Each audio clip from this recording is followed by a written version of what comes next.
우리는 역사상 가장 중요한 시점을 지나고 있습니다. 하나님께서는 하나님의 일을 하시기 전에 사람을 준비시키셨음을 우리가 알고 있습니다. 하나님 말씀은 마지막 때에 대추수, 대부흥의 때가 있다고 분명히 예언하고 있습니다. 아멘. 하나님의 말씀이 그대로 성취될 것을 믿습니다. 예레미야 눈물은 잠자는 교회와 영혼을 깨우기 위해 노력하고 있습니다. 이 가슴 뛰는 일에 함께 하길 원하시는 분은 카카오 채널로 연락 주시기 바랍니다. 당신은 위대한 하나님의 사람입니다.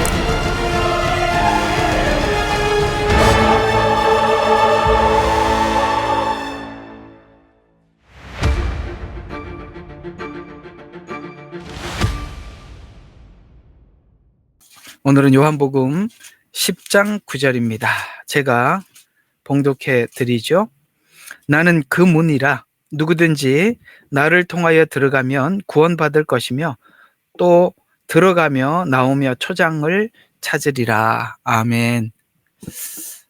성막에는 3개의 문이 있습니다.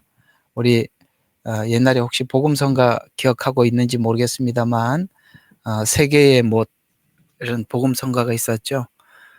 녹슨 3개의 금옷으로 예수님 십자가에 못 박았네. 이런 찬송가, 이게 찬송가는 아니었죠. 복음성가가 있었던 것처럼 이 성막에도 문이 한 개만 있는 게 아니라 꼭 3개가 있다는 것입니다. 조금 더 이 3개의 문을 통해서 여러분들에게 좀 더 깊은 은혜를 나누자면 아마 이게 쭉 설명을 들었던 사람들이나 이해할 수 있을 법한 이야기일 겁니다만 성경은 이 문이 3개라는 것에 대해서 우리가 알고 성경을 보다 보면 뭐가 보이느냐면 성경은 어떤 부분에서는 첫 번째 문을 이야기하고 성경 복음이 그래요. 성경의 어떤 내용은 첫 번째 문을 이야기하기도 하고 어떤 성경의 본문은 두 번째 문을 이야기하기도 하고 어떤 성경은 세 번째 문을 이야기하는데 그걸 이제 우리가 성경에 있는 이야기를 한 문, 그러니까 처음에 들어오는, 그러니까 세상에서 뜰로 들어오는 이 문으로, 구원으로만 보면 그러니까 칭의로만 보면 성경은 엄청나게 빗나가게 되어 있다는 것이죠. 어떤 성경은 첫째 문을 이야기하고 어떤 성경은 둘째 문을 말하고 어떤 성경은 셋째 문을 이야기합니다. 그러니까 이런 성막을 아는 사람들만이 이런 것들을 감을 잡을 수 있어요. 안 그러면 몰라요. 그냥 모든 게 그냥 구원에 대한 이야기, 영생에 관한 이야기 이렇게 접근에 들어가면 성경이 말씀하고 있는 그 내용을 우리가 다른 데서 자꾸 풀게 되겠죠. 그래서 이게 문이 3개라는 것은 참 우리가 의미심장한 이야기고 이게 그냥 성막하면서 첫째 문 여러분들과 했거든요. 둘째 문도 했어요. 근데 이제 셋째 문만 남았는데 굳이 이걸 왜 정리를 해야 되냐? 굉장히 중요하기 때문에 정리를 해야 된다는 것이죠. 그래서 우리 이 3개의 문에 대해서 우리가 한번 생각해 보는데 오늘 물론 이 3개의 문은 전부 다 예수님이십니다. 첫째 문도 예수님이고 둘째 문도 예수님이고 셋째 문도 예수님인데 예수님께서 우리에게 한 일이 이 3개의 문을 동시에 열어주셨다는 것을 잘 몰라요. 우리는 한 문만 열어줬다고 생각합니다. 세상 살다가 주님 안에 들어와서 구원을 받았다라는 이 한 가지 문만 이해를 하고 있기 때문에 우리 신앙이 더 나가지를 못해요. 자, 이 3개의 문과 함께 항상 이 히브리서 6장은 난해 구절이거든요. 또 한 번 찍어 봅시다. 그러면 더 잘 보여요. 이 6장은 히브리서 6장은 해석하는 사람마다 다르더라고요. 한 번 구원은 영원한 구원이다라고 생각하면서 해석하는 사람이 다르고 율법도 지키고 똑바로 살아야 천국 간다라고 생각하는 사람도 히브리서 6장은 또 다르고 또 자기 나름대로 복음을 가지고 있는 사람도 6장은 다르고 6장은 굉장히 사람들마다 다른데 6장 한번 해석해 보세요 라고 물어보시고 6장 해석하는 걸 들어보면 이 사람은 이 만민 구원론자구나, 종교 다원주의자구나, 이 사람은 은혜와 율법을 동시에 지켜야 구원받는다고 생각하는 다 파악할 수 있는 게 6장 이야기거든요. 여러분 6장 1절에 이런 말이 하나 나와요. 이게 지나가면서 많이 읽으면서도 설명을 거의 못하는 이야기거든요. 6장을 해석하면서 요 말은 해석을 안 하더라고요. 내가 이걸 해석하는 사람을 사실 한 번도 본 적이 없어요. 한번 6장 1절 한번 봐요. 자, 우리가 그리스도에 대한 교리의 기초를 떠나, 요거는 기초를 떠나, 기초입니다. 여기서 기초라고 딱 하는 거 보니까 뭔가 딱 떠오르는 게 있죠? 첫 번째 문입니다. 이게 이제 이걸 보면, 이런 걸 이해를 하고 보면 이게 이제 세 문이 따로 다 보여요. 자, 기초를 떠나 온전함을 향해서 나가야 하리니, 나가야 한다는 이 말을 설명을 하는 사람은 못 봤다 이 말입니다. 더 나가야 된다는 거. 그러면서 더 나가야 되는데 뭘 나가야 되느냐? 죽은 행실에서 회개함과 하나님을 향한 믿음과 침례와 안수와 이런 말들이 쭉 나옵니다. 더 나가야 된단 말이죠. 그러니까 지금 더 나가야 된다는 말을 듣고 오늘 세 개의 문을 보니까 첫 번째 문을 지나서 두 번째 문을 들어가야 되는 거구나. 세 번째 문도 들어가야 되는구나. 이렇게 되잖아요. 더 나가야 된다는 이 말은 굉장히 숨어 있는 이야기예요. 근데 더 나가야 된다는 말을 마음대로 해석할 수 있어요. 그러나 오늘 여기 보니까 세 개의 문이 있다는 걸 들어보니까 우리가 첫 번째 문을 열고 두 번째 문도 열어야 되는 거구나. 세 번째 문도 열어야 되는구나. 더 나가려면 믿음이 있어야 나가거든요. 믿음 없이는 두 번째 문을 열 수가 없어요. 왜냐하면 6장에 있는 이 말은 앞에 3장, 4장, 5장 이렇게 쭉 끌고 와서 6장에서 온 거거든요. 그게 3장부터 나오거든요. 3장부터 어떻게 끌고 왔는지 봅시다. 이게 어떻게 쭉 끌고 와서 6장에 이 말이 등장하게 됐는지 히브리서 3장 17절에서 19절 한번 봅시다. 17절. 자, 또 하나님께서 40년 동안 누구에게 노여워하여 했느냐. 지금 더 나가지 못해서 노여워했다. 오늘 여기 6장을 보면 그 얘기예요. 더 나가지 못했어요. 광야 생활하면서. 노여워하셨느냐. 범죄하여 그들의 시체가 광야에 쓰러진 자들에게가 아니냐. 또 하나님께서 누구에게 맹세하여 그 안식이 뭐죠? 이게 이제 두 가지 측면에서 볼 수가 있어요. 우리가 세상에 살면서 주님 안에서 보호받는 그러니까 주님 안에서 보호받고 사랑받는 누리는 안식이 있어요. 오케이? 누리는 안식. 우리가 이 세상에 살면서 고난을 받지만은 누리면서 사는 안식이 있습니다. 그 안식이 사도행전에는 바울과 신라가 복음을 전하다가 감옥에 갇혔음에도 불구하고 찬양을 불렀죠. 그게 안식입니다. 누리는 안식. 세상이 그들의 세상의 어떤 환경이 바뀌어진다고 해서 그들을 속박할 수 없는 안식. 그 세상의 안식이거든요. 더 나가서는 성경에 있는 안식은 물론 천년 왕국의 안식, 그 다음에 영원한 하나님 나라의 안식이죠. 그건 미래형인데 실제 이스라엘 백성들은 광야 생활을 하면서도 안식을 누릴 수 있었는데 오늘 여기 보니까 누리지 못했다고 이야기합니다. 살면서 우리가 예수 믿고 살면서 하나님이 주시는 평안을 누리지 못하면서 사는 사람도 있다는 것이죠. 이제 아시겠어요? 더 나가야 된다는 게 믿으면서 그 믿음이 주시는 안식을 누리지 못한다. 이런 이야기가 되는 것입니다. 안식에 들어오지 못하리라고 하잖아요. 믿지 아니한 자들에게 하신 것이 아니냐? 안 믿어서 불신이 안식을 누리지 못한다. 그렇죠. 우리 하나님을 믿으면 어떤 환경 속에서도 하나님이 일하심을 믿을 때 우리는 안식을 누리게 돼 있단 말이죠. 바울과 신라가 그랬고 베드로가 옥에 갇혔을 때도 어떻게 했습니까? 그는 깊이 잠이 들었습니다. 그게 바로 세상에서도 하나님을 믿는 믿음 안에서 누리는 평안이거든요. 그 안식입니다. 그래서 여기 보니까 19절 그러므로 우리가 보건대 그들에게 들어가지 못한 것은 믿음이 없었기 때문이다. 자, 믿음이 없어서 안식을 못 누렸대요. 믿음이 없어서 항상 미혹되었대요. 10절은 그 얘기죠. 그러므로 내가 그 시대에 대하여 노여워하여 말하기를 그들은 항상 마음이 미혹되어 내 길들을 깨닫지 못했다 라고 말씀하고 있습니다. 자, 이렇게 그들이 믿지 못해서 안식을 누리지 못했다고 이야기를 하는데 왜 못 믿었느냐, 믿지 못한 이유를 4장의 2절과 6절에 이렇게 우리에게 이래서 믿지 못해서 안식을 누리지 못했구나라고 우리가 알 수 있도록 이렇게 표현했습니다.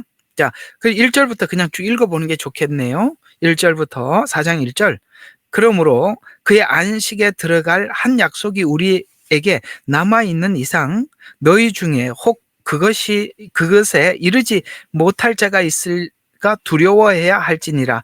복음을 전해 들은 것은 그들이나 우리나 마찬가지나 전파된 말씀이 유익이 주지 못한 것은 그것을 들은 자들이 이게 안경이 애매해서 자 그것을 들은 자들이 믿음을 결합시키지 못했기 때문이라. 그러니까 듣기는 들었는데 그 듣는 말씀을 믿음으로 받아들이지 않아서 안식을 누리지 못했다. 이렇게 말씀하고 있죠. 이는 그 일이 세상의 기초가 놓인 때로부터 완성되었을지라도 그가 말씀하시기를 내가 진노 중에 맹세하였거니와 그들이 내 안식에 안식에 들어오려면 이라고 하였도다. 면이라는 건 뭐냐? 하나님은 이미 우리에게 안식을 주기로 작정하셨고 말씀을 주셨고 그러니까 믿음을 주시기로 작정했는데 그 믿음을 받아야 주시는 말씀을 받아야 안식을 누린단 말이죠. 그래서 면이라고 해요. 면이라는 말은 하나님은 다 준비해놨대요. 아들을 십자가에서 우리 죄를 용서하셨고 하나님께서 하신 일들을 성경을 통해서 우리에게 다 알려줬는데 그걸 받는 자는 안식을 누려. 그래서 면이라고 이야기해요. 들어오려면이라고 하였도다라고 하신 대로 얻은 우리가 안식에 들어감이라. 어느 곳엔가 일곱째 날에 관해서 말씀하시기를 하나님께서 일곱째 날 그의 모든 일에서 쉬셨느니라고 하셨으니 왜 쉬셨다 그래? 하나님이 더 할 일이 없어서 우리 구원을 위해서 더 이상 할 일이 없어서 쉬셨다. 그래서 하나님께서 우리의 구원을 완성하셔서 우리가 하나님께서 우리의 구원을 완전히 완성하셨다. 그러므로 그 구원을 완성하셨고 그것을 우리에게 누리기 위해서 주셨는데 그 누리기 위해서 주시는 가운데 일부가 고난이라는 것입니다. 왜냐하면 그 고난을 통해서 그 구원을 완전하게 하기 위해서 우리에게 고난을 주셨다. 그래서 그 고난도 우리에게 그렇게 주셨다는 것을 믿을 때 우리가 안식이 얻어진다. 고난 중일지라도 안식을 얻는다 이 말입니다. 광야 생활을 하면서 그들이 광야 생활일지라도 안식을 얻는다는 것이죠. 왜요? 하나님이 쉬셨대요. 왜 쉬셨다고요? 더 이상 할 일이 없어서. 우리 구원을 위해서 더 이상 할 게 아무것도 없어서. 쉬셨느니라고 하셨으니 여기에서 다시 그들이 나의 안식에 들어오려면이라고 하셨느니라. 들어오려면이라고 했는데 지금 첫째 문을 들어왔고 둘째 문 들어가고 셋째 문에 들어가야 주님과 함께 교제하는 자리에 들어가는 거예요. 임재 안에 들어가는 거예요. 그럴 때 진짜 안식이 얻게 되는데 우리가 첫째 문만 들어와서 거기서 맴도니까 뭘 안식을 누리지 못하는 거예요. 그래서 6절에 그러므로 누군가 거기에 들어가야만 하는 일이 남아있으나 먼저 복음을 들은 자들은 믿음 없음으로 인해 들어가지 못한 것이라 믿지 못해서 못 들어갔다라고 분명히 표현하고 있습니다. 자, 여러분 우리가 하나님 말씀 왜 듣지요? 매일 와서 믿음을 가지려고 말씀을 듣는 것입니다. 여러분 말씀을 듣고 믿음이 생기면 여러분들의 마음속에 있는 근심이 떠나가고 하나님이 주시는 그 말씀 때문에 여러분 마음속에 평안과 안식을 얻게 되지요. 그게 바로 오늘 성경이 말하는 하나님께서 주시는 안식입니다. 그래서 우리가 같은 예수를 믿어도 누구는 하나님이 주시는 안식을 마음껏 누리면서 어떤 상황이 오더라도 그냥 편안하게 하나님께 다 맡기고 사는 사람이 있는가 하면 뭘 맡겼다고 생각은 드는데 늘 마음에 만족함이 없고 불안한 그런 생을 살아가는 사람들이 있다는 것입니다. 그 둘의 차이는 딱 한 가지라고 성경은 말하고 있는데 믿음이 없어서라고 말합니다. 그러면 이렇게 이제 결과적으로 이렇게 되는 것입니다. 성도들에게 믿음이 없는 건 두 가지 이유 중에 하나일 겁니다. 하나는 여러분들이 설교를 듣는데 그리스도의 말씀을 듣지 않았기 때문에 믿음이 없을 수 있습니다. 그건 설교자의 책임이죠. 예수님에 관해서 여러분들에게 끊임없이 증거한다면 여러분들이 그 말씀을 들은 여러분들은 믿음이 생길 수밖에 없어요. 성경은 분명히 그렇게 말했거든요. 뭐라고 말씀하셨죠? 우리가 믿음은 들음으로. 뭘 들어야 믿음이 생긴다고요? 그리스도의 말씀을 들으면 생긴다. 그는 설교자의 책임입니다. 두 번째, 여러분들이 믿음이 없는 것은 여러분의 책임이라면 여러분들이 이렇게 그리스도의 말씀을 듣는데도 여러분들이 그리스도의 말씀으로 듣지 않고 사람의 이야기로 듣는다든가 뭐 김목사 주장이라고 김목사 신앙인가 보다 신학인가 보다 이렇게 들으면 여러분들 믿음이 생기지 않습니다. 그러니까 전하는 사람이 그리스도를 전하지 않던지 아니면 여러분들이 그리스도의 말씀으로 듣지 않던지 둘 중에 하나입니다. 분명히 말씀을 들으면 오늘 성경이 약속하고 있습니다. 안식을 누릴 것이다. 여러분 말씀을 들으면서 점점 안식을 누리기를 바라는데 이 안식을 누리려면 세 번째 문까지 들어가야 돼요. 거기에 가야 바로 하나님의 임재를 경험하고 주님과 함께 더불어 삽니다. 그게 지성소에 들어가는 것이거든요. 그걸 우리가 한번 열어보자라는 이야기가 되겠습니다. 한번 열어보죠. 자, 첫 번째, 성소의 문에는 성막에는 세 개의 문이 있다. 첫 번째 문은 성막 밖에서 뜰로 들어가는 문, 바깥에서 뜰로 들어가는 문이다. 두 번째 문은 뭐예요? 뜰에 들어온 사람들이 성소로 들어가는 문입니다. 그리고 이제 세 번째 문은 성소에 있던 사람들이 지성소로 들어가는 문입니다. 이것을 성경에서는 휘장이라 이렇게 표현하기도 합니다. 세 번째 문을 그냥 휘장 이렇게 표현하기도 해요. 왜냐하면 첫 번째, 두 번째는 다 문인데 세 번째는 커튼만 쳐져 있기 때문에 그냥 휘장이라 이렇게 말씀을 하고 있습니다. 또 이 문이 가지고 있는 특징은 언젠가는 이 문이 닫힌다는 사실입니다. 그 말씀 어디 있을까요? 예, 마태복음 25장에 있지요. 열처녀 비유에 보면 그 말이 나옵니다. 한번 보시죠. 마태복음 25장 10절을 한번 보십시다. 마태복음 25장 10절 그들이 기름을 사러 간 사이에 신랑이 왔으니 준비하였던 처녀들만 그와 함께 혼인식에 들어가고 뭐라고요? 문은 닫혔더라. 맞습니다. 예, 문이 닫힐 문입니다. 이 문이 영원히 열려 있지 않습니다. 분명히 우리 생애 전체가 우리 생애 전체 속에 하나님은 문을 열어놓으시죠. 그렇죠? 그리고 예수님이 재림하고 나면 문은 닫힐 겁니다. 우리의 죽음도 그 문을 닫는 것이고 예수님의 재림도 그 문을 닫는 것입니다. 이 문은 항상 열려 있지 않습니다. 천주교에서 말하는 것처럼 죽어 있는 사람도 산 사람이 그 문을 향해서 문을 열고 들어가게 다 거짓말입니다. 아닙니다. 우리의 죽음은 곧 문을 닫는 것입니다. 예수님의 재림도 그 문을 닫는 것입니다. 그래서 오늘 이 세 문을 앞에서 언급한 바와 같이 청색, 자색, 홍색, 가늘게 꼰 배실로 직조되어 있습니다. 다만 세 번째 문에서는 그룹들로 수놓아졌음을 알 수 있습니다. 이 무슨 뜻입니까? 이 세 개의 문은 전부 다 이 네 가지 색상만 사용하게 되어 있어요. 네 가지 색상만 하게 되어 있는데 첫 번째 문과 두 번째 문은 그저 그냥 그렇게 무늬를 놓으라고 이렇게 말씀을 하셨다면 마지막 세 번째 이 휘장만큼은 천사의 그룹들로 수놓아라 이렇게 하나님은 명하셨어요. 자, 이것이 이 세 가지 문의 좀 차이점이기도 합니다. 자, 그러면 첫 번째 문 하나하나 살펴보도록 하겠습니다.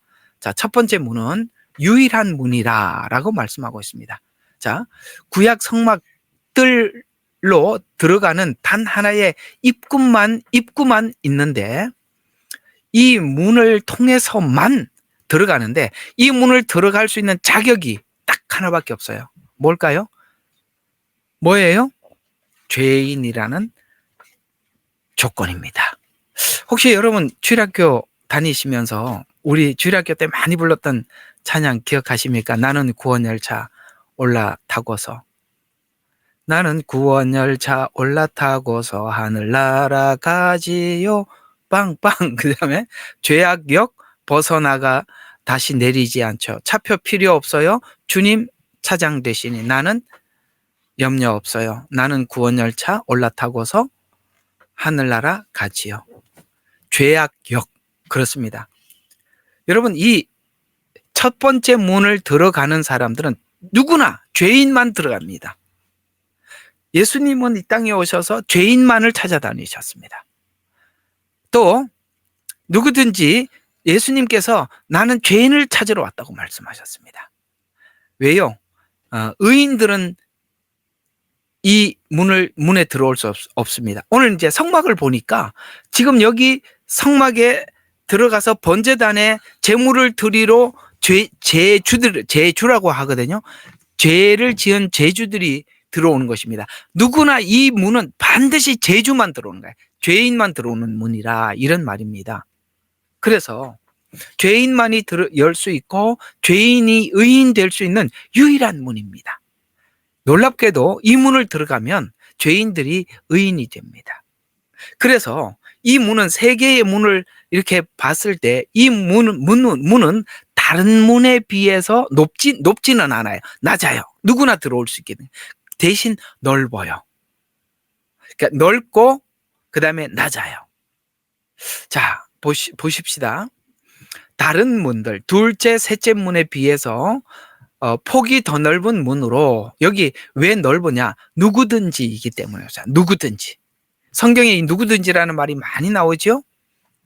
그래서 주님께 나올 수 있음을 예표하는데 이스라엘 백성뿐만 아니라 이방인이라도 이 문을 통해서 들어올 수 있는 문이기 때문에 그렇습니다. 그러면 이 첫째 문이 의미하는 것이 뭐냐?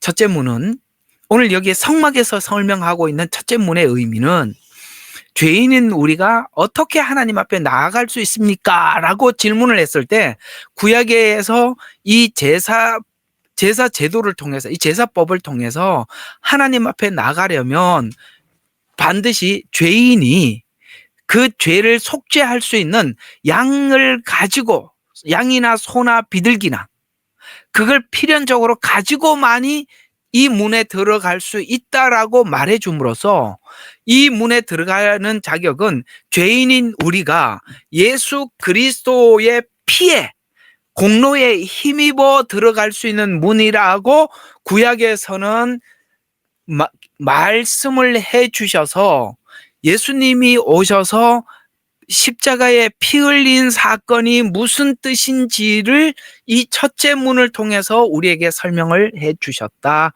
이런 얘기가 되는 것입니다.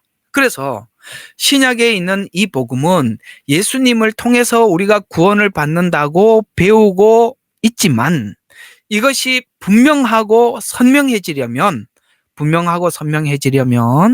오늘 이 구약에서 말씀하고 있는 이 복음에 대한 충분한 이해를 하고 예수님 보혈의 은혜를, 구원을 우리가 이해할 때 구약에 있는 이 내용이 예수님의 보혈이 무엇인지 분명하게 말씀해 주고 있다는 것입니다. 이해가 가세요? 그래서 우리가 신약만 알고 있는 이 복음으로는 우리가 믿음으로 더 나가기가 참 어렵다는 거예요. 그래서 성경은, 신약은 이 구원에 대한 내용이 구원과 복음에 관한 이야기지만 이 구원과 복음에 관한 이야기를 구약에서 설명을 해주고 있기 때문에 우리가 진짜 믿음과 깊고 깊은 영성은 구약에 있는 확인을 통해서 우리의 믿음이 깊어져 가는 겁니다. 그래서 신약만 알고 있는 이 복음이 굉장히 얕을 수밖에 없어요. 우리가 위태위태할 수밖에 없다는 거예요. 왜? 확인이 안 돼. 증명이 안 돼 있잖아요. 증명이 안 돼 있잖아요. 그래서 구약이 필요한 겁니다. 지금 구약에 있는 화요일 날 성경 공부는 모세오경을 통해서 여러분들과 함께 나누고 있는데 이 모세오경이 정확하게 예수 그리스도의 십자가 복음임을 여러분들이 매번 들을 때마다 이해하게 될 것입니다. 그래서 오늘 이 첫째 문에서 짐승의 희생 제사로 죄사함을 받아야 하듯이 오직 희생과 피 흘림을 통해서만 구원의 길에 접어들 수 있다고 말씀하고 있는데 첫째 문에 들어가면 십자가를 예표하는 번제단이 있기 때문에 그렇습니다. 이는 그리스도 십자가의 희생을 예표하는 그림자이기 때문에 히브리서 10장 가보겠습니다. 자, 이것이 뭐냐? 그리스도의 십자가를 의미하는 것이다. 구약에 있었던 이 내용은 그리스도의 십자가와 똑같은 이야기다. 자, 10장 1절과 4절을 보면은 율법에는, 여기 말하는 율법은 신명기 정도가 아니라 여기서 말하는 율법에는 이렇게 표현할 때는 모세 오경을 포함하고 있어요. 그럼 여기 출애굽기 여기도 다 들어가는 겁니다. 자, 율법에는 다가올 선한 것들의 그림자는 있으나, 그러니까 구약은 실체를 설명하는 게 그림자를 설명했는데 우리가 이제 구약에는 사진이라는 게 없었어요. 그죠? 지금 우리가 현대에 나와서 이제 카메라가 생기고 사진이 있고 옛날에는 인화지로 이렇게 빼내고 요즘은 뭐 얼마나 좋습니까? 잘 되어 있습니까? 그렇죠? 저기 휴대폰에도 이렇게 카메라가 장착되어 있으니까요.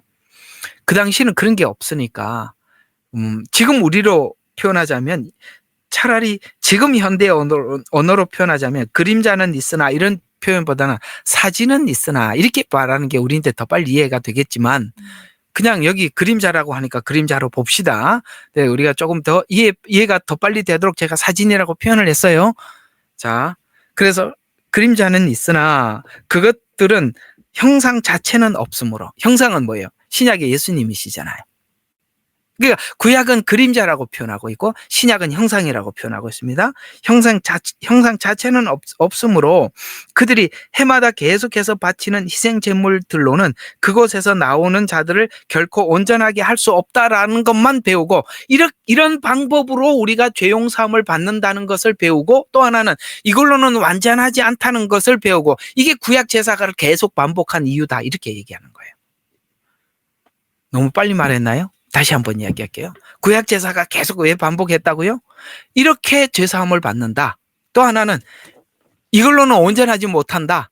그러면 이 방법은 알겠는데 온전하지 못하니까 뭘 기다리겠어요? 온전한 걸 기다리겠죠. 형상을 기다리겠죠. 그게 구약이라는 것이죠. 자, 그래서 결코 온전할 수 없느니라. 그랬더라면, 만약에 이게 온전했더라면 이런 이야기가 되는 겁니다. 제물 드리는 일을 그치지 아니하였겠느냐? 그렇겠죠.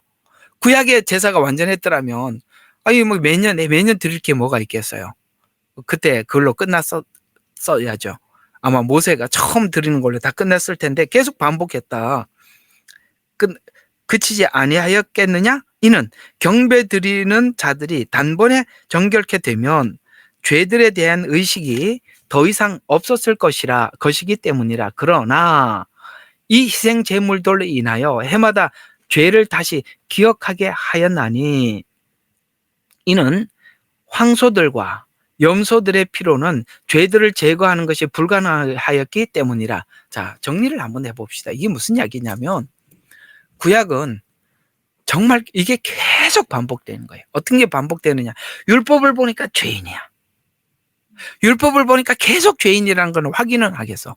근데 이 죄를 가만히 둘 수는 없으니까 하나님께서 1년에 한 번씩 이건 이제 욤키푸르잖아요. 이게 대속죄를 통해서 이 죄를 용서받는 것을 계속 반복되는 거예요. 그러니까 율법은 계속 죄를 보여주고 있고, 그 다음에 이렇게 죄를 용서받는다는 것을 하는데 이거는 완전하지 못하고, 그러니까 이 두 가지를 하나님이 계속 매년 상기시키는 거예요.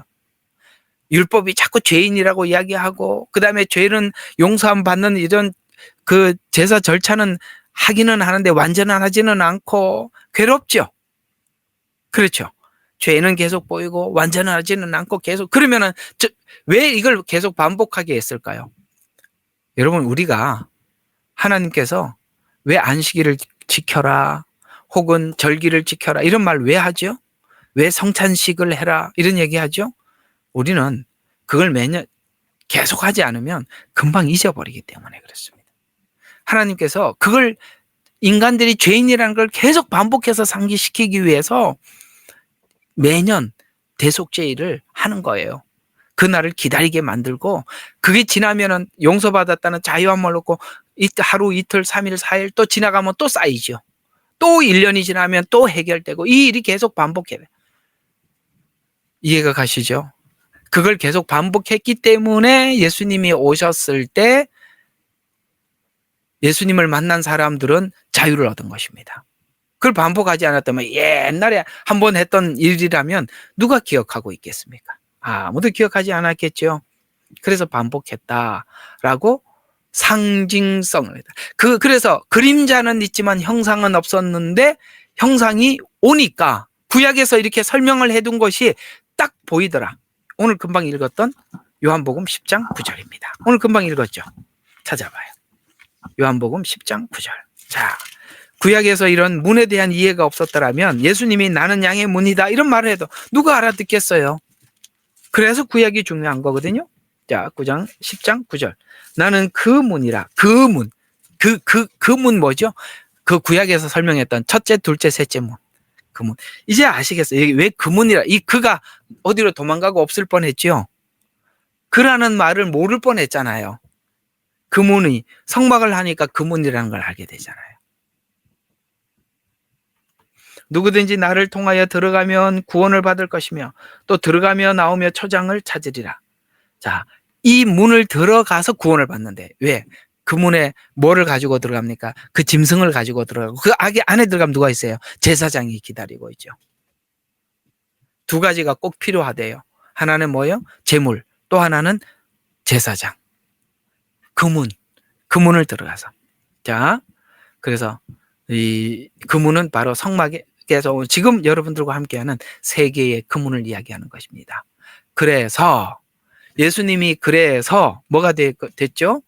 우리 외우고 있는 요한복음 14장 6절에서 말씀하고 있습니다. 뭐라고 말씀하셨습니까? 예수께서 그에게 말씀하시기를 도마에게 한 말입니다. 나는 길이요 진리요 생명이라. 나로 말미암지 않고는 아까 그 문. 그래서 예수님을 통하지 않고는 이렇게 되죠. 아버지께로 올 사람이 아무도 없느니라. 이상하죠? 우리가 이렇게 말해야 정상 아닌가요? 아버지께로 갈 사람이 없다. 이렇게 표현해야 되잖아요. 근데 올 사람이 없대요. 이상하죠? 그러면 이렇게 되는 겁니다. 아버지께로 갈 사람이 없다라고 말한다면 만약에 아버지께로 갈 사람이 없다라고 말한다면 예수님과 하나님은 따로예요. 예수님은 보내는 자고 하나님은 받아주는 자입니다. 그래서 예수님을 통해서 가는 게 불과하죠. 올 사람이라는 표현을 왜 하죠? 예수님 자신도 하나님이라는 뜻입니다. 내게로 올 자가 없다는 겁니다. 아버지께로 가는 것은 곧 내게 오는 것이라는 것이죠.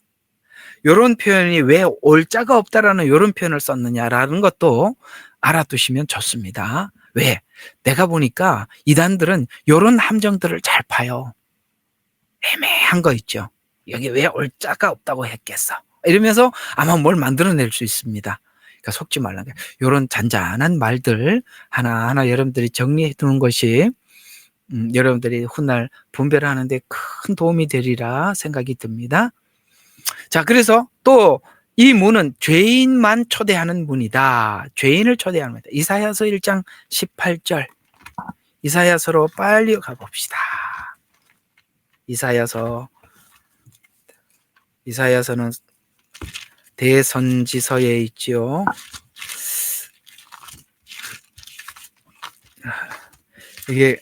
이게 마음이 급하면 잘 안 찾으시더라고요.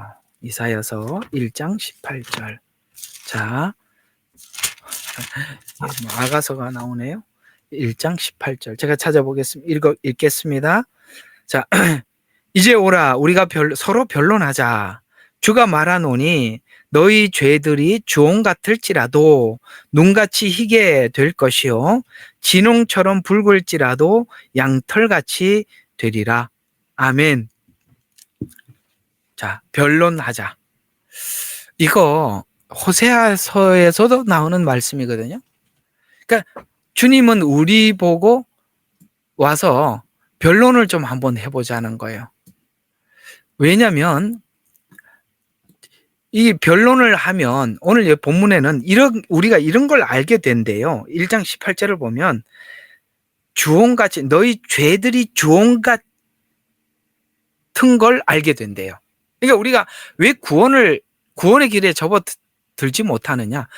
우리 죄가 주홍같이 붉은지 모르니까 찾아가지 않는 거거든요. 그러니까 나하고 변론을 하면 뭘 알게 된다고요?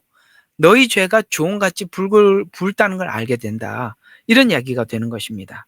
그래서 자, 너희 죄들이 주홍 같을지라도 눈같이 희게 될 것이고 진홍같이 붉을지라도 양털같이 되리라 라고 말씀하고 있습니다.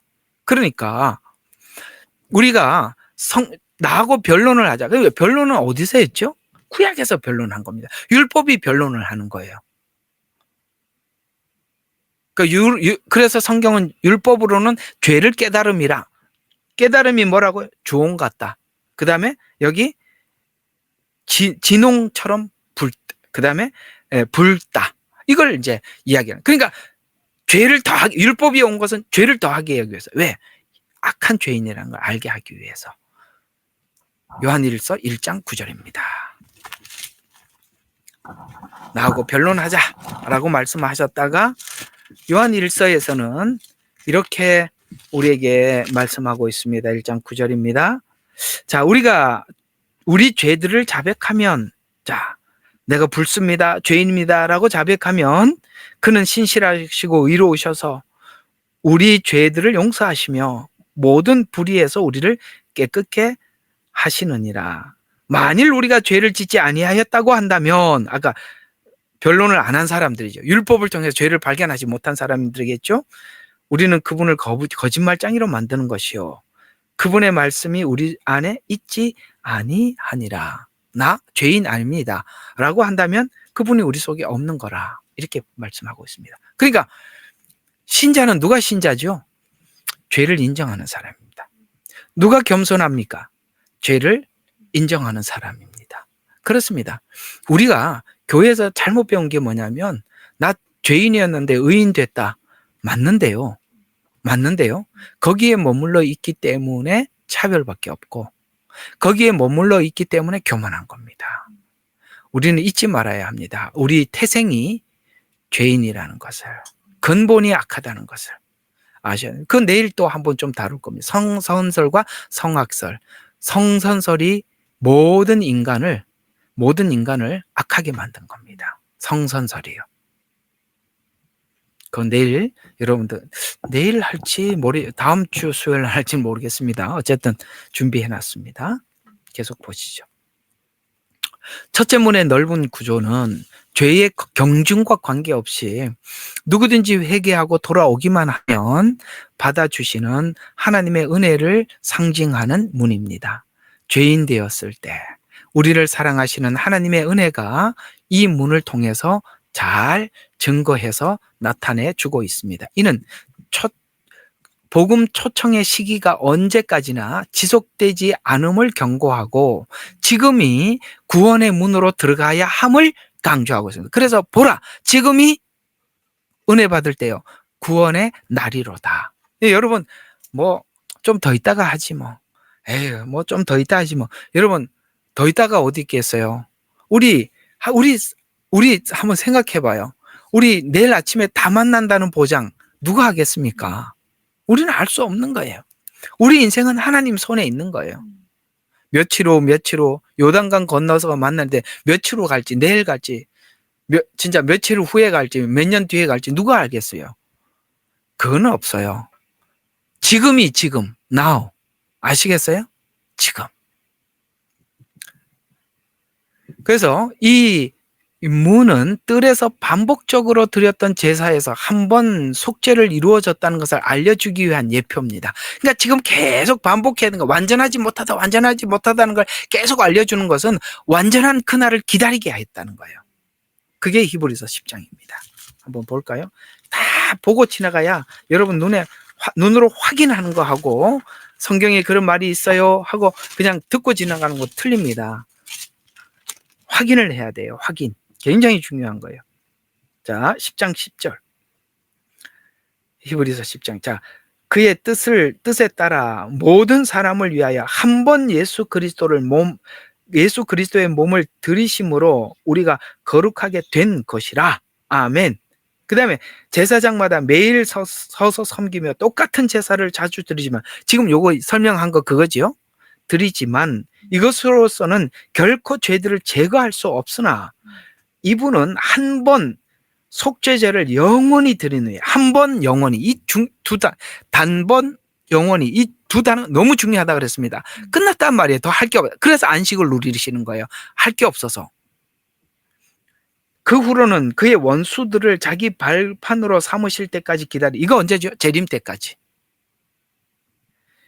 이는 그가 한 번 제사로서 거룩하게 된 자들을 영원히 온전케 하셨기 때문이라.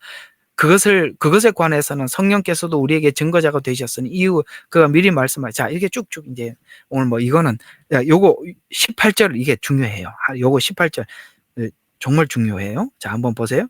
이제 이것들을 용서하는 곳에서는 더 이상 속죄제가 없느니라. 더 이상 제사 드릴 게 없대. 이게 무슨 말이냐면 메시아닉주들이 일부분이 나와서 하는 말이 우리 이방 그리스도인들이 예수 믿고 난 이후에 자기들이 드리고 있는 절기와 제사를 드려야 된다고 하는데 여기 18절은 어떻게 설명을 하실지 한번 좀 물어보고 싶어요. 분명히 말했어요. 이제 이것들을 용서하신 곳에는 그렇죠. 우리가 예수님 십자가를 믿는 이후에는 더 이상 속죄제가 없대요. 그러므로 우리는 더 이상 이런 걸 하지 않고 뭡니까? 형제들아, 우리가 예수 피로 담대하게 지성소에 들어가나니 그가 우리를 위하여 바치고 새롭고 살아있는 휘장, 아까 세 번째 문이라고. 세 번째 문은 휘장이라는 단어로 나왔다 그랬죠? 여기 나오죠. 그 말이에요. 휘장 곧 그 육체를 통하여 들어갔느니라. 그러니 이제는 더 이상 할 게 없다는 거예요. 희생제가 또 26절에 또 나와요. 이 말이 너무 중요하니까 이게 한 번 나오는 게 아니에요. 계속 나와요. 왜냐하면 우리가 구약으로 돌아가지 말라고 자꾸 이렇게 시부리서가 말을 하고 있는 거거든요. 26절 한번 볼까요? 이는 우리가 진리의 지식을 받고 난 이후에도 고의적으로 죄를 지으면 더 이상 죄들을 위한 희생제가 남아있지 아니하고, 이게 무슨 말이냐면 하나님께서 우리를 위해서 진 십자가의 희생제 속죄제가 너무나도 완전해서 이제는 더 이상 할 게 없다는 거예요. 하나님이 다 하셨는데 왜 우리가 구약의 제사를 들춰서 또 해야 되죠? 이걸 계속 한다는 것은 조금 더 봐요. 이게 굉장히 심각한 이야기라고 성경은 이야기해요. 자, 다만 대적하는 자들을 집어삼킬 심판한 맹렬한 분노에 두려운 마음으로 기다리는 것만 남아있다. 이제는 심판 이외에는 남아있는 게 없다는, 심판밖에 안 남았다는 것은 구원을 다 했다는 거예요. 더 이상 할 게 없다는 거예요. 자, 모세의 율법을 경시한 자도 자비를 얻지 못하고 두세 증언으로 인하여 죽었거늘 하물며, 보세요. 여기 29절에 이 말이 심각해요. 하물며 하나님의 아들을 발 아래 짓밟고, 이게 십자가의 복음을 짓밟는다는 거예요. 희생제를 또 드린다는 것은 그걸 짓밟고 또 자신을 거룩하게 한 그 언약의 피를 거룩한 것으로 여기지 아니한 것으로 간주하고, 아시겠어요? 거기서 완전히 다 이루셨는데 그걸 좀 부족해, 더 해야 돼, 이렇게 간주한단 말이에요. 이런 걸 한다는 것은 간주하고, 그 다음에 뭐예요? 은혜의 영을 모욕하는 거. 이게 뭐 은혜의 영은 뭡니까? 성령님을 모욕한다는 거예요. 은혜의 영을 모욕하는 자가 얼마나 더 심한 형벌을 받아야 할지, 받아야 마땅한지 생각해라. 무섭지요? 이게 우리가 이런 게 그냥 대충 넘어갈 일이 아니라는 거예요. 이 말은 하나님께서 하신 일들을, 십자가에서 아들이 하신 일이 완전하고 단번에 영원히 하셨는데 이걸 무시하는 행위라는 거예요. 구약은 아까 그림자라고 했잖아요. 그림자인데 사진 계속 보다가 실체가 왔는데 뭘 사진을 또 봐? 예? 아니 진짜가 와서 같이 살고 있는데 뭘 사진 끌어안고 살 거예요? 그거 아니라 이 말이죠. 자, 조금 더 이제 여기까지만 하고 계속 또 첫째 문 봐요. 그래서 첫째 문을 들어가는 것이 왜 중요하냐면 첫째 문을 들어가야만 비로소 제단을 맞이할 수 있어요. 예수님을 통해서, 예수님을 알아야만 제단, 뭐죠? 바로 번제단을 마주하고 희생제사의 과정에 참여할 수 있듯이 예수님을 통과해야만 우리는 십자가의 은혜에 참여할 수 있어요. 자, 그래서 우리가 이 첫째 문을 정리 오늘 첫째 문까지만 하면 될 것 같아. 자, 첫째 문을 쭉 보면 이런 이야기가 되는 거거든요. 자, 에덴 동산에서 하나님의 부르심, 그 다음에 성막문, 예수님. 이게 무슨 말이냐면 예수님을 통과해야만 십자가의 은혜에 참여할 수 있다라는 말의 뜻은 무슨 뜻이냐? 자, 우리 한번 그림을, 자, 이게 뭐죠? 우리가 신구약 전체를 한번 크게 이렇게 한번 창세기에 있었던 에덴 동산, 그 다음에 하나님께서 구약의 이스라엘 백성들이 계속 제사를 드렸던 성막, 문, 뭐 여기 이제 지금 여기 출애굽기에 나온 거는 텐트형이지만 나중에 고정형으로 바뀐다고 처음에 설명할 때 했으니까 고정형으로 바뀝니다. 그리고 이제 예수님, 이거 한번 쭉 생각을 해보면 이렇게 되는 것입니다. 자, 굉장히 중요한 복음이 풀어지는 거거든요. 자, 아담이 죄를 지었을 때 하나님께서 아담에게 아담아 어디 있느냐라고 이렇게 불렀어요. 맞죠? 아담아 어디 있느냐라고 부르는 소리는 타락한 인류를 향해 열어놓으신 구원의 문으로 초대하는 장면이에요. 그러니까 지금 성막 문으로 이리 오라라고 이렇게 부르는 소리다, 이런 이야기라는 이야기입니다. 로마서 5장 8절에도 보면 이 부르심이 성막의 첫째 문에서 죄인이라도 돌아오면 받아주시겠다는 구원의 메시지로 구체적으로 설명하고 있고, 예수님의 오심으로 완전하게 열리게 되었다라고 성경은 말씀하고 있습니다. 그러면 우리가 이 부르심에 담대하게 나가기만 하면 되는 거예요. 그래서 히브리서 10장 19절과 20절에 보면 예수님의 피를 힘입어서 새롭고 산 휘장으로 들어가게 되었다라고 그렇게 말씀하고 있어요. 그래서 성막의 첫째 문이 상징했던 죄인들의 접근을 이제는 예수님 안에서 누구나 자유롭고 담대하게 누릴 수 있게 만들어 두셨는데, 왜 그게 가능했느냐면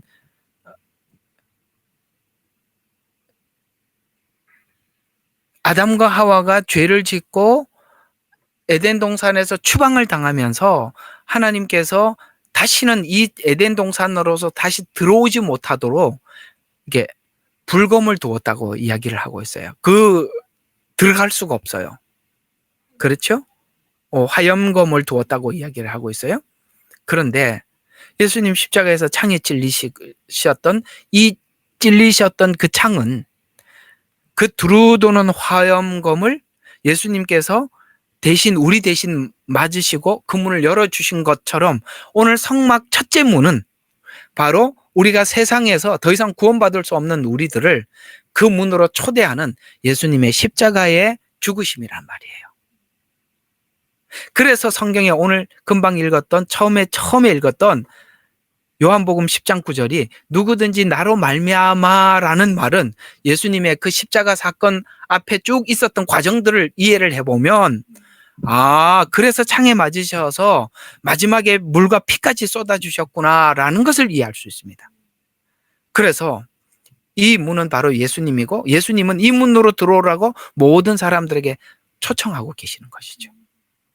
그리고 이 문은 유일한 문입니다. 이 세상에 마음에 또 그 문을 대신할 수 없고, 천주교 교황도 그 문을 대신할 수 없어요. 이 세상에 있는 그들 다 인간이기 때문에 누구도 그걸 대신할 수 없어요.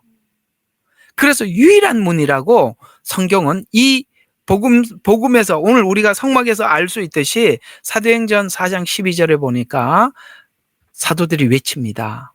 우리도 오직 예수 그리스도를 통해서만 죄사함을 받을 수 있다라고 분명하게,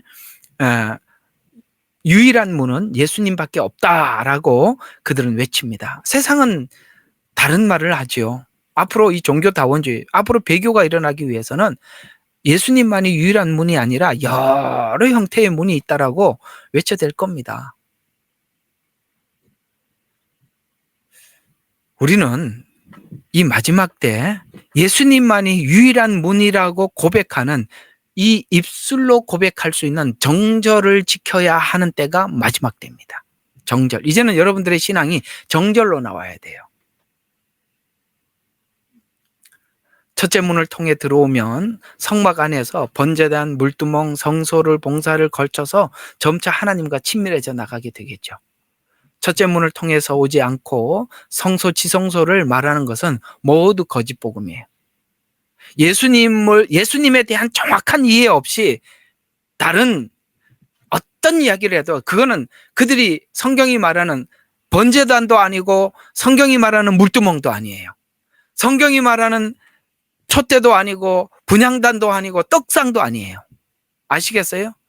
예수님이 아니고 이만희가 문이라고 이야기를 해놓고 그걸 이제 설명을 하기 시작하면 그게 다 거짓 복음이라는 거예요. 그게 우리 요것만 보고 그 얘기 그 말로만 하려고 그러다 너무 좀 하려고 하기에 너무 좀 아쉽네요.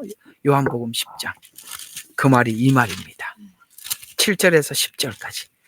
예수님이 문이라고 정확하게 소개하지 않은 사람들이 말하는 모든 복음은 거짓 복음이다. 7절부터 10절. 그러므로 예수께서 다시 그들에게 말씀하시기를 진실로 진실로 내가 너희에게 말하노니 나는 양들의 문이라. 내 앞에 온 자는 다 도둑이요 강도들이라. 양들이 그들을 듣지 아니하느니라. 나는 그 문이라. 자, 내 앞에 온 것은 다 뭐라고요? 다 도둑이래요. 아까 그 다음에 나는 그 문이라. 오늘 읽었던 얘기니까 10절. 도둑은 다 도둑질하고 죽이며 멸망시키려고 오지만 아시겠어요?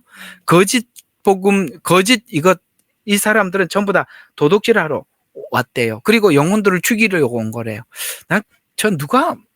내가 어디서 들었는데요. 요즘 이렇게 우리 교회들이 그 지어놓고 은행에 그 빚 때문에 그렇게 교회 잘 지어놓고 교회는 건물을 지어놓고 나면 팔 데가 없어요. 옛날에는 예식장으로도 좀 샀는데 요즘 예식장 누가 갑니까? 그러니까 교회 건물로 지어놓으면 건물을 팔려고 하면 교회에서 사가야 돼요. 근데 요새 돌아다니면서 목 좋고 건물 좋고 더 이상 버틸 수 없는 건물들 누가 다 사는지 혹시 아세요? 하나님 교회에서 다 산답니다. 하나님 교회가 가지고 있는 돈이 몇 조 단위랍니다. 이렇게 성도들 끌어모아서 돈 뺏어서 몇 조를 모아놔서 돌아다니면서 입맛에 맞는 교회들 쇼핑하고 다니는 거예요. 그거 완전 헐값에 거저 돈이 몇 조랍니다. 깜짝 놀랐어요. 몇 조가 있으니 뭐 교회 하나 뭐 넘어가는 교회 그냥 그냥 주소 잡는 거죠. 그러니까 돌아다녀 보면 하나님 교회만 리모델링이 잘 돼 있어요. 그리고 좋은 자리에는 다 하나님의 교회가 가지고 있어요. 왜 그런가 하고 봤더니 돈이 너무너무 많은 거예요. 오늘 여기서 왜 거짓 목자가 왔다고요? 예, 도둑질하러. 여러분, 나는 그렇게 생각해. 우리는 사람들에게 속이면 속아 지나 봐요. 말했잖아요, 여기. 예? 죽이고 도둑질이 잘 되나 봐. 그러니까 도둑질 하는 거지. 그렇다면 우리가 한번 이렇게도 생각해 봐요. 우리는 왜 진짜에 뭔가를 하지 않죠? 우리는 왜 진짜 복음을 들고도 전하지 않습니까? 우리는 왜 진짜 교회에 투자하지 않죠? 그런 데는 속으면서. 그게 너무 안타깝죠. 우리는 많은 생각을 해볼 필요가 있어요.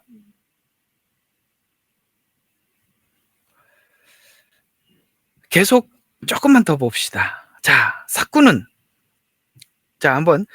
진짜는 어떻게 하는지 보자. 나는 선한 목자라. 선한 목자는 양들을 위하여 자기 생명을 내어 놓으나 사꾼은 목자가 아니요. 양들도 자기 양들이 아니므로 딱 목회하는 거 보면 알아요. 진짜 자기 양이 아니기 때문에 하는 거거든요. 양들을 버려놓고 도망치느니라. 그리하여 이리가 양들을 채가고 흩어지게 하느니라. 진짜가 아니니까 양들이 어떻게 되든 관심이 없다는 거죠. 사꾼이 도망치는 것은 그가 사꾼이기 때문이며 따라서 양에 대해서는 관심이 없어. 성도들이 어떤지 뭐 관심이 없어. 어떻게 하면 돈 떼먹고 어떻게 하면 더 이렇게 울고 먹을까 이런 생각만 한다는 거죠. 그래서 쭉 가면 예수님이 그런 이야기 하는데 그래서 문을 통해서 들어오지 않는 사람은 다 절도요 강도다라고 말하고 내 양은 내 음성을 듣는데요. 역시 전 진짜 하나님을 사랑하는 사람은요 하나님 복음이 진짜인지 가짜인지 분별한다요. 한대요. 내 음성을 듣는다. 그리고 내 꼴을 안다. 저 메시지가 하나님이 주시는 꼴이구나 아니구나 그걸 분별해낸답니다. 진짜 하나님의 양떼들은 그걸 분별해낸대요. 자, 오늘은 첫째 문만 여러분들과 함께 나누었습니다. 자, 우리가 이 첫째 문을 통해서 히브리서 6장에 그 난해했던 그 내용도 우리가 함께 살펴보았고, 어쨌든 이 화요 성경 공부가 여러분들에게 좀 많이 도움이 되셨으면 제 마음도 늘 그런 기대가 큽니다. 오늘 여기까지 하고 제가 기도하고 마치겠습니다. 하나님 감사합니다. 우리 이 세 개의 문이 성막에 있는데 그 문은 전부 다 예수님이십니다. 첫째 문도 예수님을 통하지 않고는 아무도 구원받을 수가 없고, 예수님을 통하지 않고는 우리가 하나님의 그 성숙하고 봉사의 자리에 갈 수도 없으며, 예수님을 통하지 않고는 결코 주님의 임재 가운데 함께 하지 못합니다. 주님께서는 그래서 내가 곧 길이요 진리요 생명이라고 하셨고, 내게 오는 자는 곧 아버지께로 온 자다라고 말씀하신 것이 무슨 뜻인지 알겠습니다. 주님, 우리가 자나깨나 예수님에 대해서만 더 알기를 원하고 또 예수님을 따라가기를 소원합니다.